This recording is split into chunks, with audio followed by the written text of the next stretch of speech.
So welcome, folks. Sweet.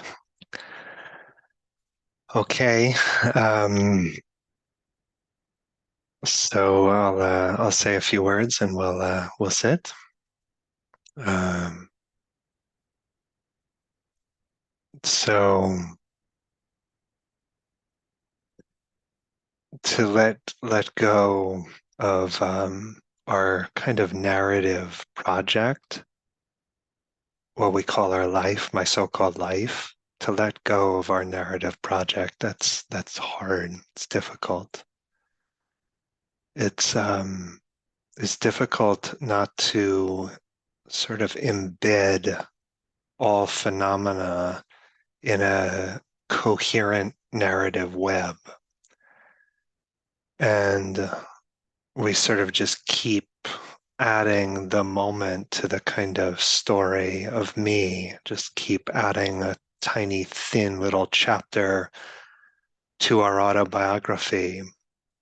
And we don't check that habit at the door when we start to meditate, right? It's sort of like every meditative phenomena, every experience with concentration or distraction, with pleasure and pain, all of that gets kind of incorporated into this narrative structure. It's like sometimes like the sort of Morgan Freeman Dharma voiceover, with our meditation, right?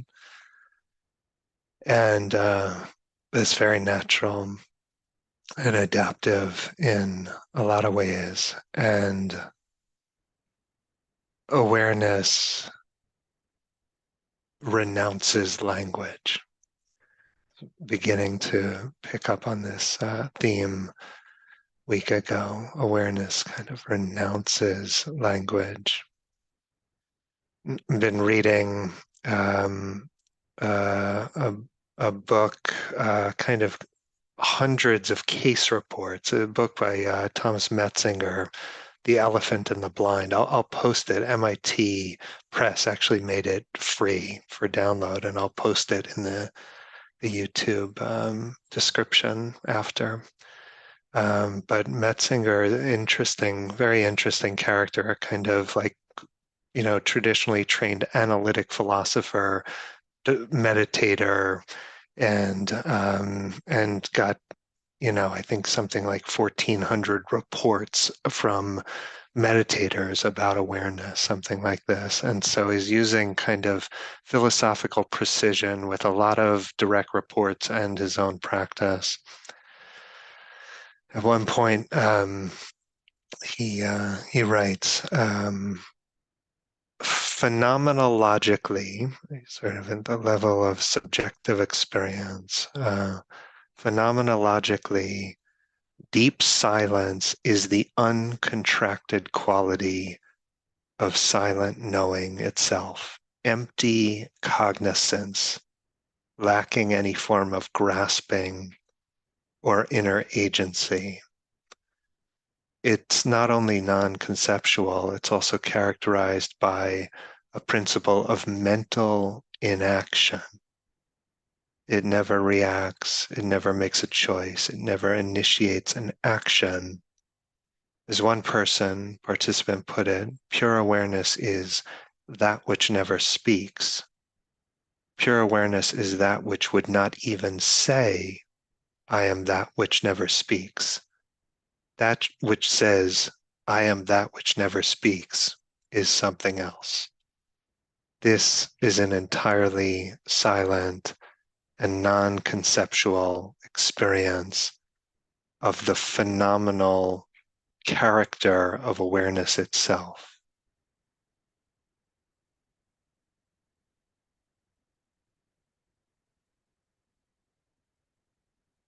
When the object is just the capacity to know, all the kind of objects of the ordinary phenomena of awareness, those fade out, but the capacity to know, the phenomenal character of awareness itself, that is what is known.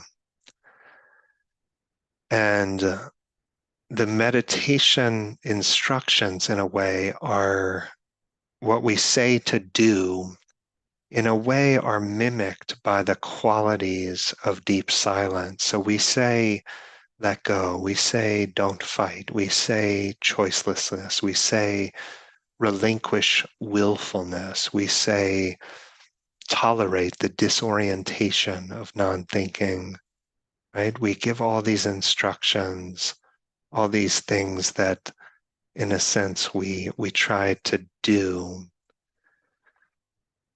But then when we've done them,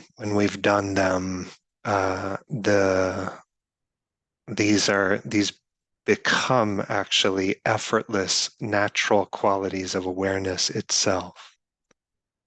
All of the relinquishment and the willfulness and the the choicelessness, the kind of depth of the surrender, the way in which we're no longer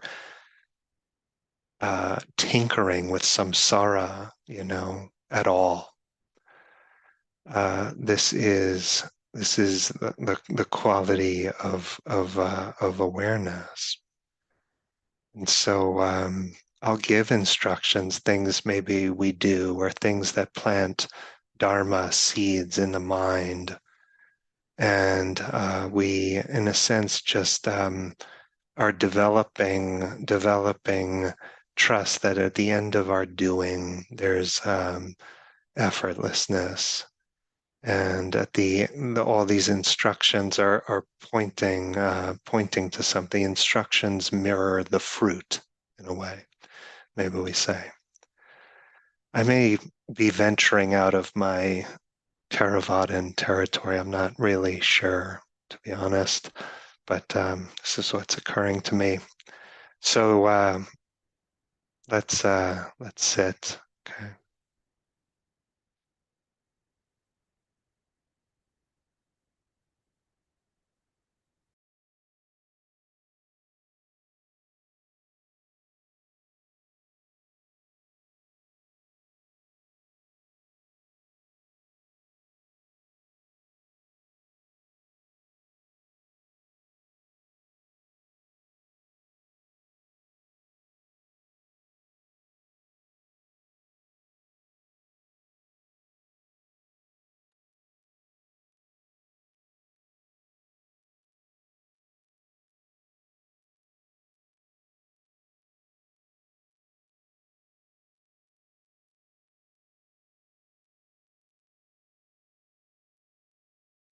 So maybe a really full breath.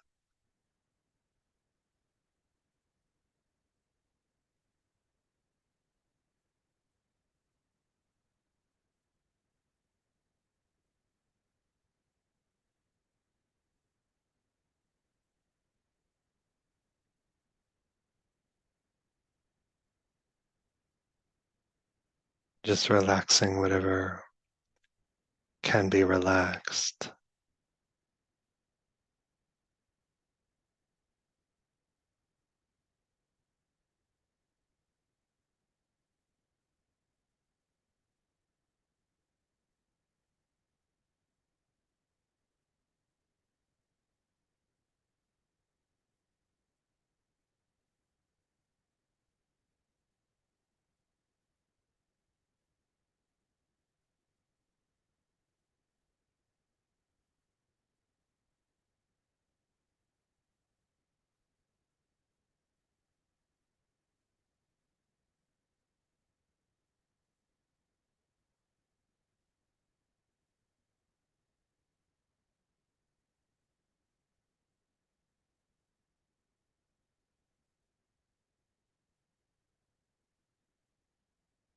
Developing certain kind of frictionlessness with the First Noble Truth,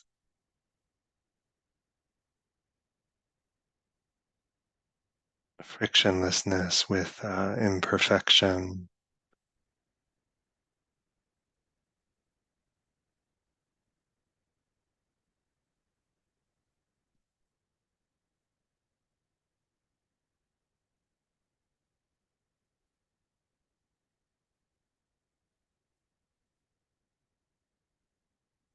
Friction requires narration. There's friction, we have to understand it. We have to embed it in a narrative, game it out.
So equanimity is a kind of stance in relation to experience,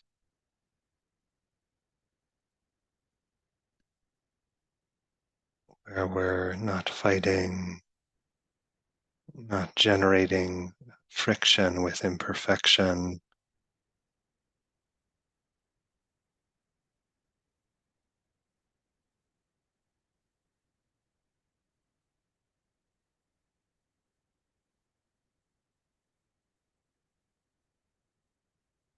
This way, we invite a kind of silence.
Perhaps we make some effort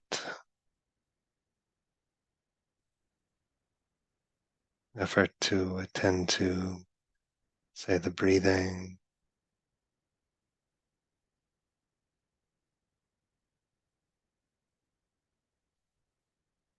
make some effort. So at some point we can relinquish all willfulness,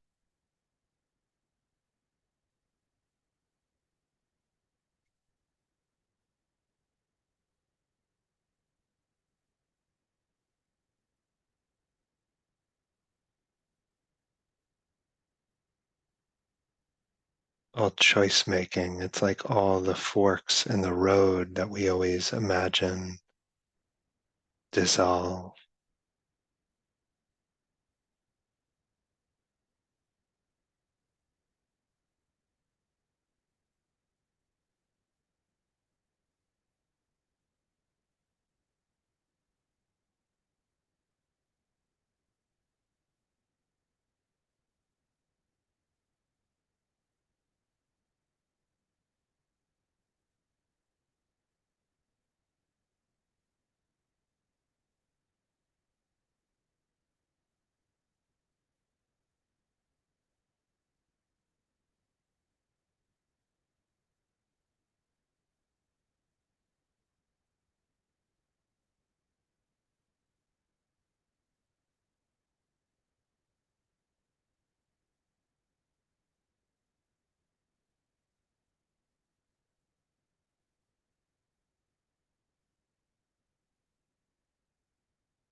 who you are and what you want and what you hate, all the administrative details of any given life.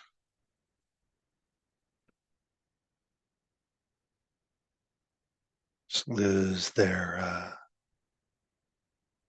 seductive power.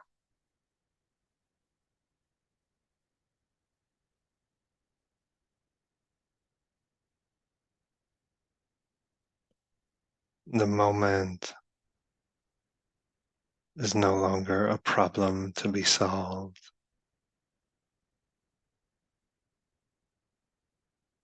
to be optimized.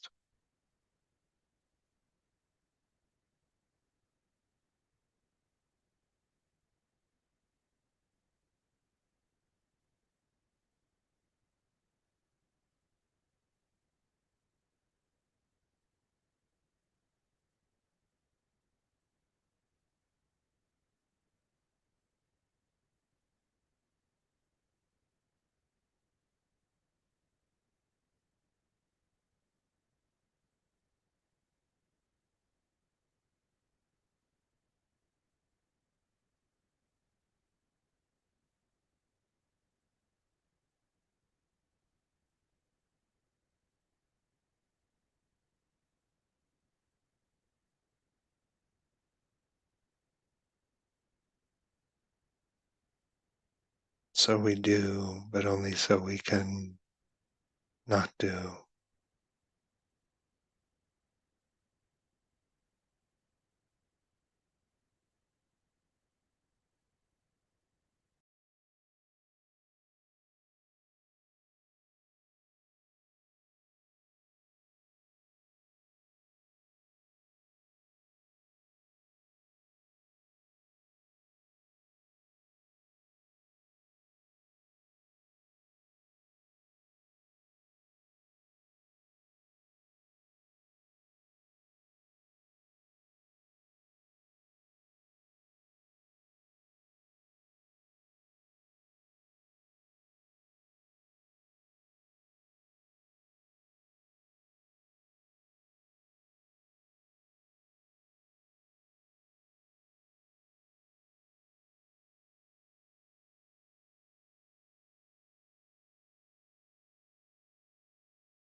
Maybe we can say we trust silence more than sound.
Your life doesn't depend on you.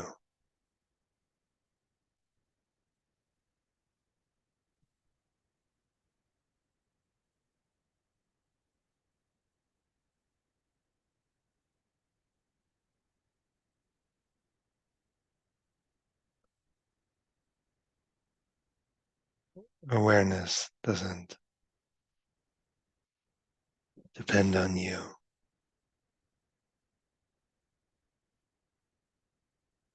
not something you do.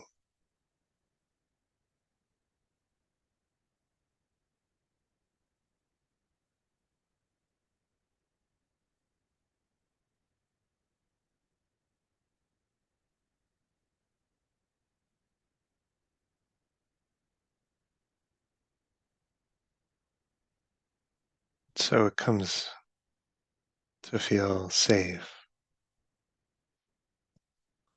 to rest.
Okay, so good to sit with you, and just to say that I sort of presume some familiarity with practice in these sessions, and so it's unfortunately, if you came here to kind of like learn meditation as a first go, um, there are lots of good resources at IMC to the intro classes and lots of great recordings and lots of stuff. Anyway, that's I'm not trying to absolve myself completely of irresponsibility, but just to flag that.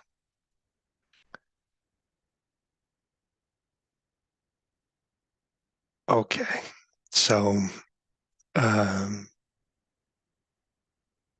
sometimes when a monastic gives a Dharma talk, the Sangha says at the end, sadhu, sadhu, sadhu. Sometimes that's rendered as well said or it is well, but it connotes that the words have been received, that there's some kind of nourishment in the words, and I, you know, love words. When somebody said, it's like I was talking all about silence, and then somebody said, like, yeah, but you love words. And it's like, yeah, I do. I love words. I try to be careful with words, try to use them in a way, my own, as best I can to create a kind of atmosphere of Dharma, where this sense of the Dharma is more palpable. And I've always been kind of skeptical about attempts to essentially deify silence and demonize language, like sometimes when people say, well, the path or this experience, it's ineffable, it's unspeakable, I often have this sense of like, well, I get that, but actually we can say a lot about that experience. We can say a lot about this aspect of the path or that aspect. It's not that we can't say anything, it's just that language sometimes seems to defile the beauty of such experiences. So we can say a lot. And um, I'm becoming more aware of the ways that language functions as the primary tool in Mara's toolbox. Mara, this kind of like embodiment of suffering, forces of suffering. And okay, Mara's toolbox, language functions as a kind of primary tool in that. And I'm becoming more aware of the connection between fear and language, fear and thought.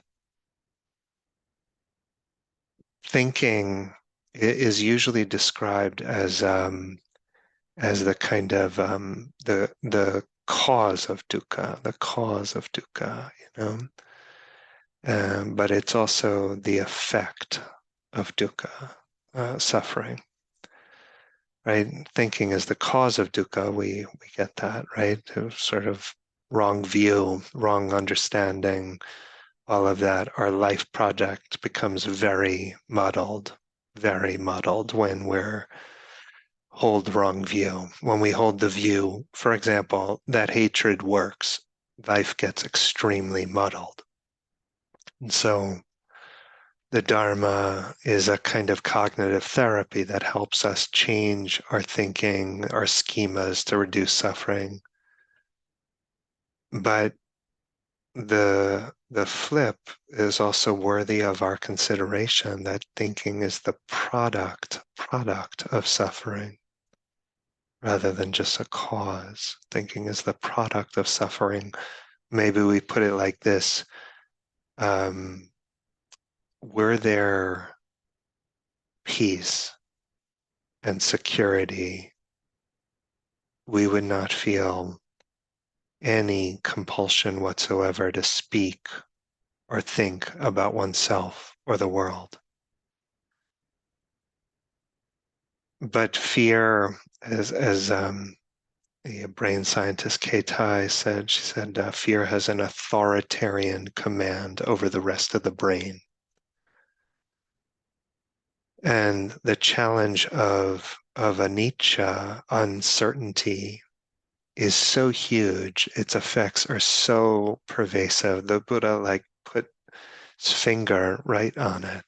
The effects of the pervasiveness of grappling with anicca, this kind of small, very soft, fragile creature amidst unimaginably vast forces. What am I to do? Think, right? And so we're preoccupied with arranging our security, and so we differentiate and conceptualize and categorize friend and foe, threat and opportunity, put everything into buckets, explain it in relation to everything that's come before, what I know about this. Information is sometimes described as the reduction of uncertainty. Information is the reduction of uncertainty. To have information is to reduce the measure of uncertainty.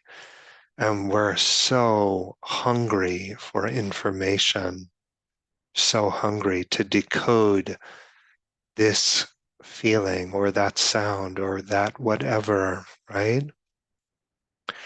In our practice, just to what does this mean, right? Anicca, as I said last week, I think, anicca feels like risk, like a kind of ongoing threat, anicca. And meaning making revolves around this kernel of fear. In other words, language is the tool we use to manage anicca, to manage it, to reduce to generate information, to reduce the sense of uncertainty. We talk about the pain of thinking, for sure. Oh my goodness, for sure. But there's a deeply self-soothing quality we should also investigate, even when the thinking is really bleak. As painful as thinking is, to not think is more painful. It's more painful. And so fear sends us into the kind of dingy workshop, of our mind, the headquarters that I call Matthew, right? And clinging is the implementation of clinging is strategizing, and strategizing perhaps always involves some measure of language. Language is kind of the tool we use to orchestrate our clinging. I use that word orchestrate deliberately, to orchestrate it. Language is the hammer. Every problem is a nail.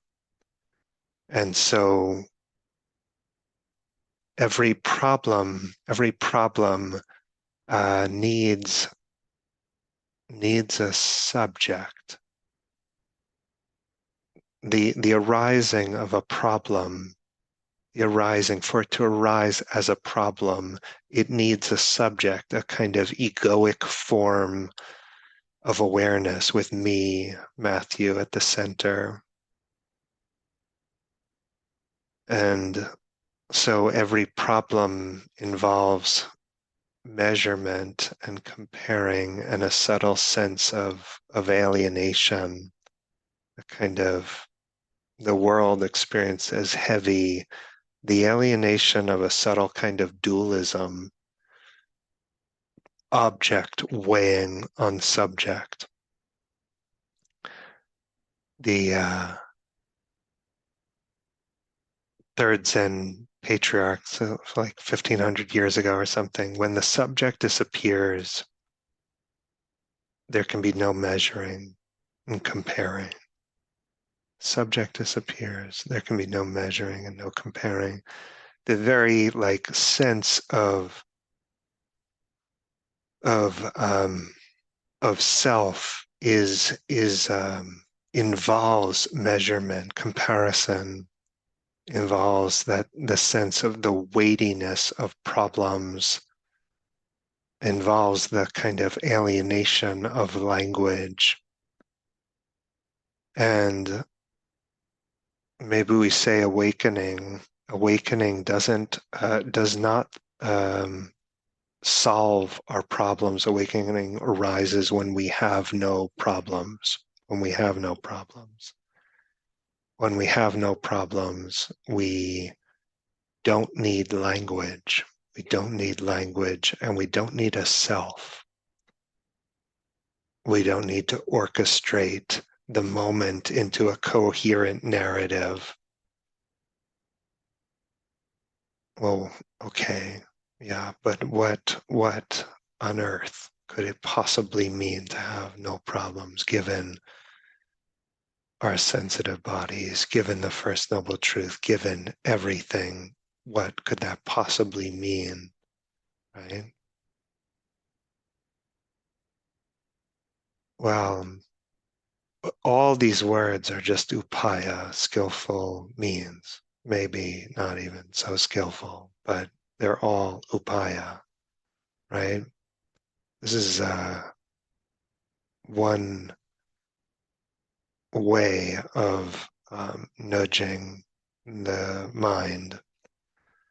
But to have no problems means even for just a moment, we trust letting go more than holding on.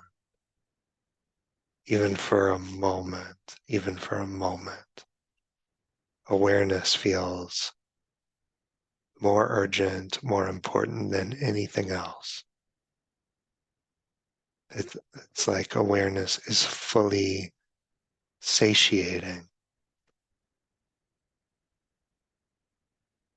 And there's such a deep sense of safety in that all phenomena are treated as false alarms, false alarms. Like all phenomena, we're no longer trying to decode the meaning of this sensation or that sound. All phenomena are the Buddha's plea to let go. And then we begin to really place our certain kind of faith in silence, faith in silence, which is not a kind of willful gesture. It's like we trust the karmic momentum of our practice, of our wholesomeness. Place our faith in silence, and then everything gets very quiet, except awareness. So I offer this for your consideration. And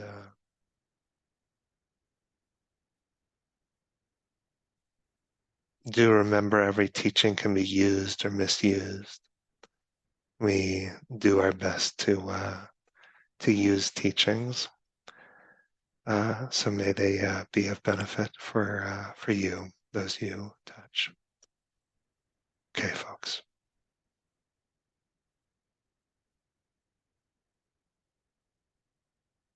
Wishing you a good week. Okay. Yeah.